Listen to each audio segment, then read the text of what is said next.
Lo que los ecuatorianos hemos presenciado son eventos que suceden porque hay una fuerza oculta, clandestina, oscura, que tiene la intención de romper la democracia. Quienes actúan son peor que una bacteria que se mete en las entrañas del Ecuador para hacer daño. Hoy voy a demostrar de lo que es capaz la CIA en el Ecuador. Operación Fénix, en marcha. B312. Tracking verificado. Rojos, en el punto blanco, confirme. 0902, visibility 10. Cruzamos el límite. Suelten el paquete. Get out, get out.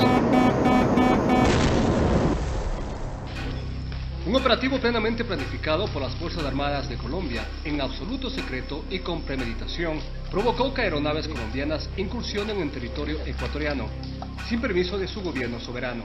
Han encontrado 15 cadáveres de guerrilleros, 2 guerrilleras heridas, en un campamento improvisado de la FARC a 2 kilómetros del río Putumayo, es decir, no hay cómo equivocarse en que aquello era territorio ecuatoriano.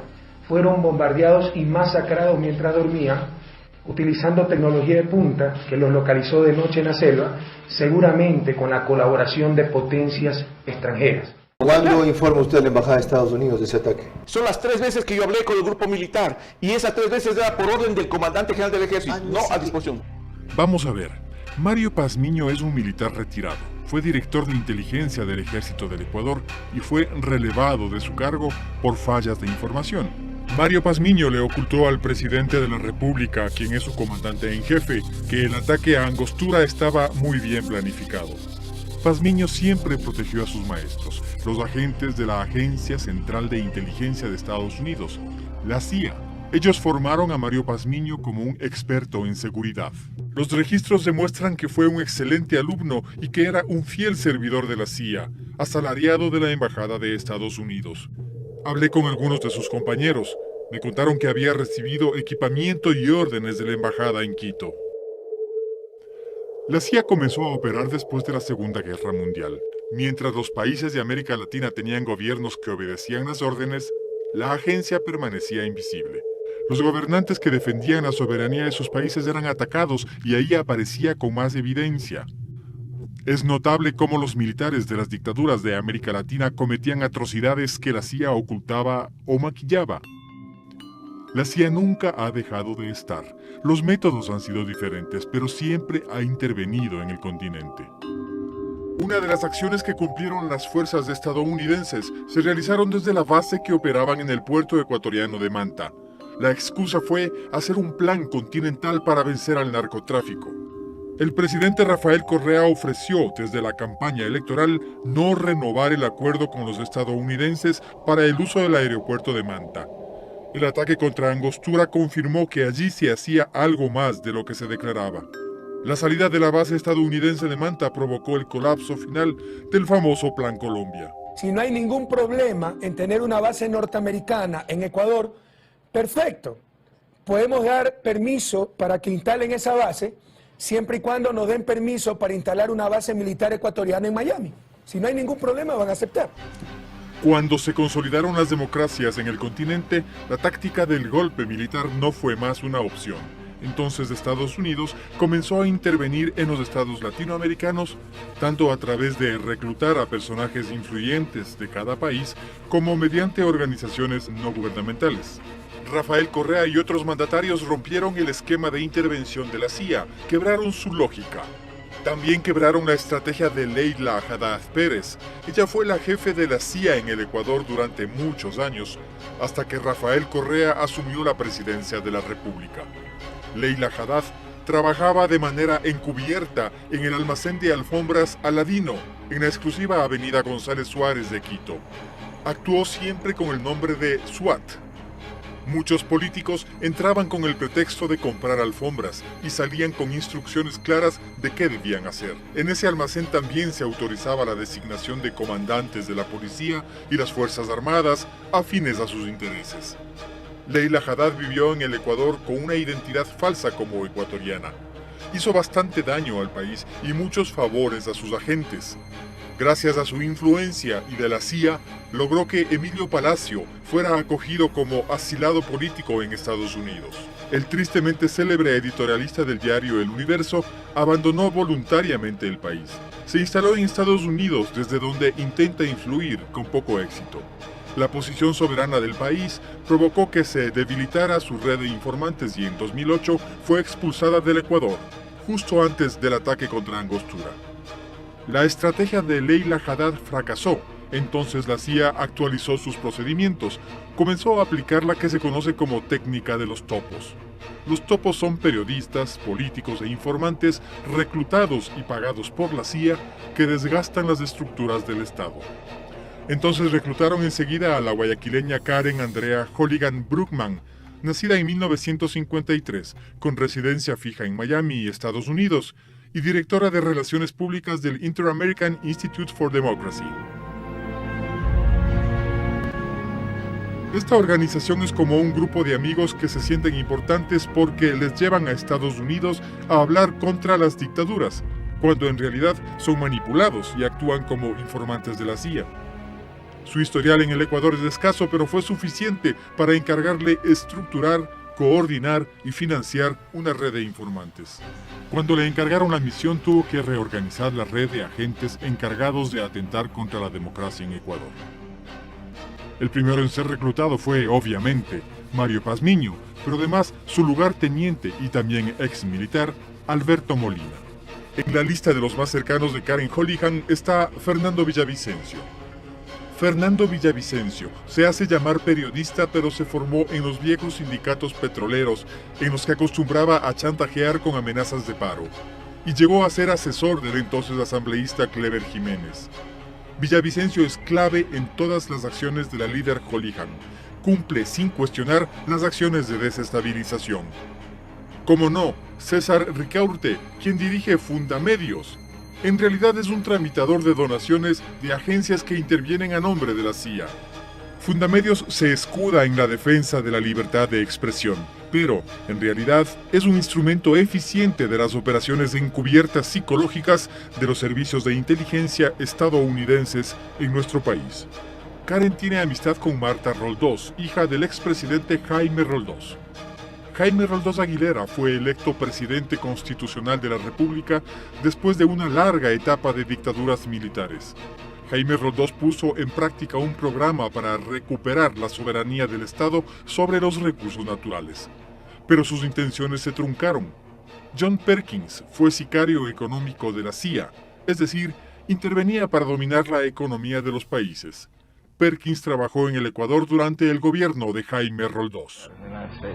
I was sent down as one of several economic hitmen to change Roldós, to corrupt him, to bring him around, to let him know, okay, you can get very rich, you and your family, if you play our game, but if you continue to try to keep these policies you've promised, you're going to go. He wouldn't listen. He was assassinated.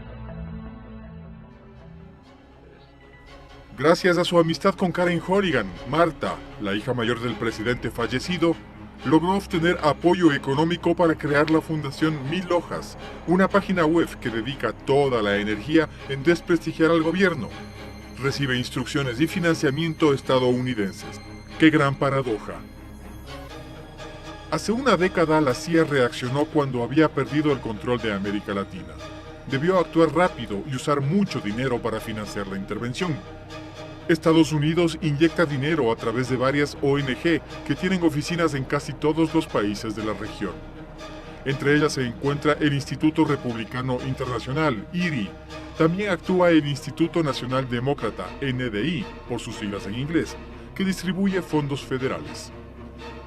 Una de las más representativas es la Agencia de Estados Unidos para el Desarrollo Internacional, USAID. Se creó en la década de los 60 y bajo la mascarada de apoyar el desarrollo y fortalecer las instituciones democráticas, ha menoscabado la soberanía de países. Los propios directivos de USAID reconocieron ante el Congreso de su país que apoyan a fuerzas políticas opositoras de gobiernos progresistas. Se nutre de fondos federales. Su intervención ha tenido tan poco tino que debió sufrir las consecuencias. Si quieren donar, perfecto, pero en coordinación con las políticas nacionales. Eso es lo que no han querido ciertas supuestas agencias de cooperación. Y si no quieren, no hay problema, que se vayan. Informarles, hemos decidido expulsar a USAID de Bolivia. Se va a USAID de Bolivia. Pero si la USAID es mala, la que se lleva el premio es la Fundación Nacional para la Democracia, cuyas siglas en inglés son NED.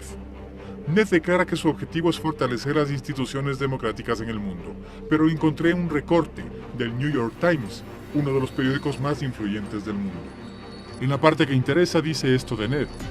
Se creó para llevar a cabo públicamente lo que ha hecho subrepticiamente la Agencia Central de Inteligencia durante decenios. Gasta $30 millones al año para apoyar a partidos políticos, sindicatos, movimientos disidentes y medios informativos. Los fondos provienen del Congreso de Estados Unidos. Una de las beneficiarias es Participación Ciudadana, organización que recibió de 2012 a 2015 más de $265,000 de esta organización. Pero, ¿para qué reparten plata tantas instituciones? Me parece que hay dos cosas. La primera es que los gobiernos progresistas del continente son una distracción y Estados Unidos necesita que esté tranquilo su continente para poder intervenir en otros países del mundo. Hay una segunda razón. El gobierno soporta mucha presión de las grandes empresas de Estados Unidos para que proteja sus negocios. Los gobiernos progresistas les quitan las ganancias. La economía de mercado está diseñada para que las grandes corporaciones ganen dinero.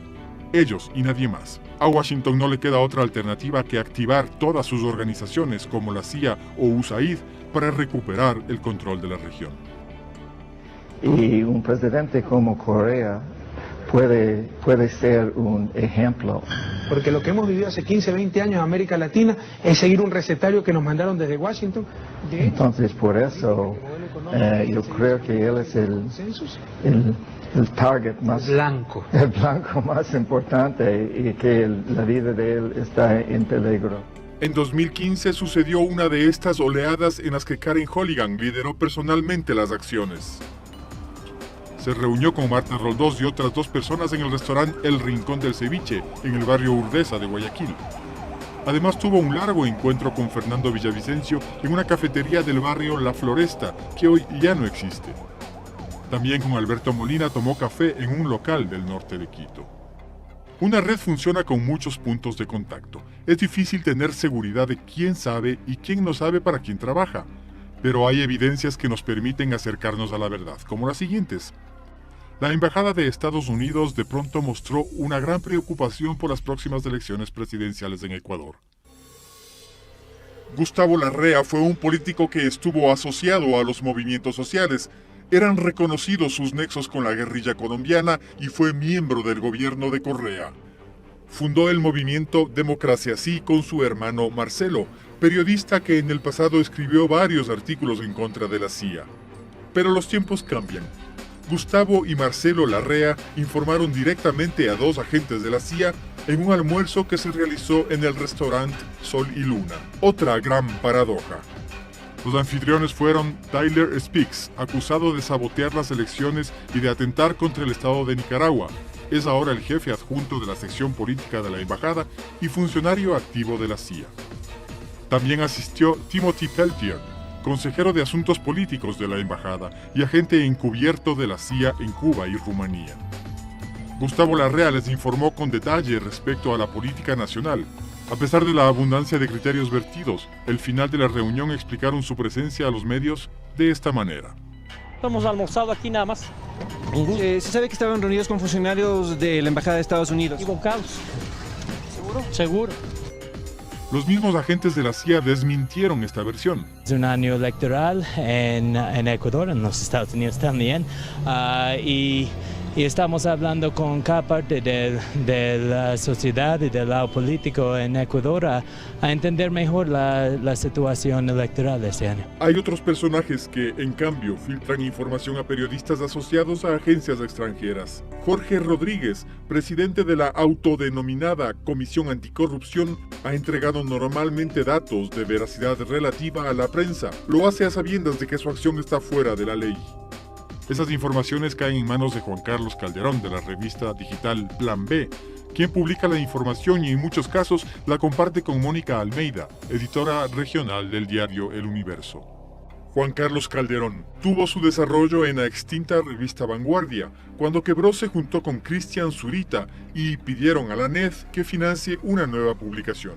Fundaron Plan B, una revista digital que intenta llamar la atención con escándalos contra el gobierno nacional y por la que pasan muchos de los colaboradores de Holihan. Una de ellas es María Laura Patiño, abogada que funciona como una colaboradora operativa. María Laura Patiño, para citar un ejemplo, ha presionado a Calderón para que cumpla con las formalidades que le exigen sus jefes en Estados Unidos. Con frecuencia han debido llenar largas formas que les envió NED para que sean justificados el uso de los fondos y lograr la aprobación de nuevos aportes de dinero. Juan Carlos Calderón también está nombrado en el rol de pagos de los meses de enero y febrero de 2016, cuando recibió honorarios por $1,200 al mes. Andrés Páez es una pieza clave para la desestabilización. Es el político que convocó a varias de las más violentas manifestaciones que sucedieron el año pasado. Comenzó su carrera política en el partido Izquierda Democrática, movimiento al que llevó al colapso. Enseguida se unió a Guillermo Lasso y ahora es asambleísta por el movimiento Creo. Y tenga la certeza, presidente Correa, que estoy dispuesto a enfrentar lo que se me venga. Porque sé que podrán encarcelar mis huesos, pero jamás mi alma, ni mi espíritu rebelde frente al despropósito, al desenfreno, a la imposición de un régimen incompatible con la trayectoria histórica de libertad de mi patria. A lo mejor deba explicar cuál es su relación con Karen Holihan, que está a la izquierda en esa mesa, y cómo interactúa con Fernando Villavicencio, que está en la parte derecha de la mesa. En 2014 pidieron ser recibidos por los aportantes de Miami. Y luego, en 2015 hubo otro encuentro y es otra evidencia de este relacionamiento. Los hermanos Isaías, prófugos de la justicia ecuatoriana por ser los responsables del feriado bancario del año 2000. Es necesario poner atención en esto. Karen Holihan organizó el denominado Primer Foro Ecuador en el Hotel Ramada de Jalalía, en Miami, cuyo propietario es Roberto Isaías. Sucedió el 31 de julio de 2015. Karen pagó $3,000, que fue el costo del evento, y también le pagó un almuerzo a Andrés Páez. En este foro, que estuvo permanentemente resguardado por la policía local, asistieron también Emilio Palacios y Carlos Vera. Muy cerca de William y Roberto Isaías ha trabajado José Tobar Tobar, quien además fue asistente del político Andrés Páez. En estos niveles de manipulación, las coincidencias no existen. Tobar dirige el medio Focus, que ataca por todos los flancos al gobierno y que apoya de varias maneras al programa A Quemarropa del político Carlos Vera. Tobar y su hija Diana formaron el medio digital Yo Protesto, otro espacio creado exclusivamente para atacar al gobierno nacional y cuyos servicios han sido contratados por el político Andrés Páez. Los contactos forman una larga lista de políticos quienes han participado de diferente manera. Son típicos los ataques coordinados. Para potenciar estos ataques, Karen Holihan ha intervenido en aspectos estratégicos como el siguiente. En el Hotel Ramada Plaza de Panamá se llevó a cabo un taller de seguridad digital dictado por Fernando Cuervo, de Internet Security Coalition. Asistieron periodistas opositores de Venezuela y los peones de la estrategia de Ecuador, Fundamedios, Plan B, Participación Ciudadana y 1000 hojas. El taller se llevó a cabo los días 29 y 30 de julio de 2015. Es bueno saber que la estrategia también incluye a políticos, quienes se convierten en voceros de posiciones que pretenden romper la democracia y que son quienes dan las opiniones, las cuales son reproducidas después en los medios de comunicación digitales. Obviamente, uno de los más cercanos y fieles ejecutores de las estrategias de la CIA es Fernando Villavicencio, quien apareció frente a la opinión pública cuando, tras una orden judicial, la fuerza pública allanó su residencia. Luego de un análisis exhaustivo, se descubrió que en la computadora de Villavicencio había información muy sensible con respecto a la seguridad del presidente de la República. Otro personaje oscuro es el peruano Víctor Rojas. Él dirige la sede en Lima del estadounidense Instituto Nacional Demócrata. El 18 de febrero de 2015, Víctor Rojas cenó en el restaurante Patria con varias personas, entre ellas Darío Tapia, secretario de Movilidad del municipio de Quito, el alcalde de Quito Mauricio Rodas y su hermano Armando, quien fue ministro de Finanzas. El 19 de febrero de 2015 se encontró en el Hotel Quito con Ruth Hidalgo, directora de Participación Ciudadana.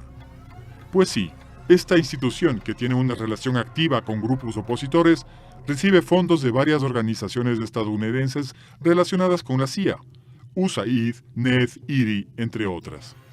Rojas, en los dos casos, luego de los encuentros, se dirigió a la Embajada de Estados Unidos. No se tiene constancia de los temas que fue a informar, pero con los antecedentes descritos no sería ninguna charla inocente. A propósito, Mario Pazmiño no ha estado descansando. El 27 de agosto de 2015 hubo un acto especial en la Universidad Andina Simón Bolívar. Por instrucciones de Karen Holligan, se presentó el libro Análisis de las repercusiones del socialismo del siglo XXI.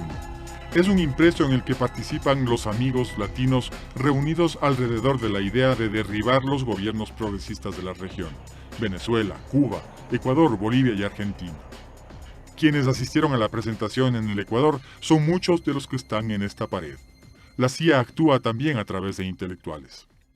La táctica es clara. Cualquier propuesta que hace el gobierno nacional tiene que ser rechazada y debe provocar enfrentamientos violentos. Primero fue la propuesta de la ley de herencias, que afectaba a menos del 1% de la población más rica del Ecuador. Luego, el proyecto de enmiendas constitucionales. Fueron sucesos suficientes para que políticos como Andrés Páez hagan lo que mejor saben: atentar contra la democracia. Andrés Páez organizó marchas cada vez más agresivas en Quito y alentó a los manifestantes a ser más y más violentos. Necesitaban un muerto. En la convulsión provocada por la CIA se encontraron periodistas que tenían antecedentes de medios digitales beligerantes. Se juntaron José Hernández con su bitácora Sentido Común y Roberto Aguilar con su blog Estado de Propaganda, ambos espacios destinados exclusivamente a atacar al presidente de la República. También se integró Gabriel González, de Crudo Ecuador. Él es otro de los que ha recibido fondos de Fundamedios por $24,000, además de dinero del municipio de Quito. Y por último, el periodista Martín Pallares, quien fue separado de Diario El Comercio. El año pasado, Martín Pallares fue comisionado por sus socios para buscar dinero en Estados Unidos. En octubre de 2015, Martín Pallares se reunió con los encargados del hemisferio sur del Congreso de los Estados Unidos, a quienes les pidió que financien el periodismo digital. Se encontró con los donantes de Fundamedios y los directivos de NED, de Freedom House y de IRI. Luego con el director del hemisferio sur del Senado de los Estados Unidos, quien ofreció presionar para conseguir financiamiento para su propuesta de periodismo digital. También tuvo un encuentro con Roger Noriega, quien fue subsecretario de Estado para Asuntos del Hemisferio Occidental y embajador de Estados Unidos ante la OEA. Así nació la revista digital Cuatro Pelagatos, con dinero de la CIA. Digo yo, una cosa es hacer periodismo, otra diferente es hacer partidismo, como han hecho por años Pallares, Hernández, Aguilar, Calderón y Zurita. Pero recibir fondos de la CIA como pago por oponerse cambia por completo el panorama. Eso tiene otro nombre. Hubo muchos como Karen Holligan en el pasado y habrá muchos en el futuro. El Ecuador nunca podrá dormir tranquilo. No pensé que la CIA influenciara tanto en el Ecuador, y esta es solamente la punta del ovillo.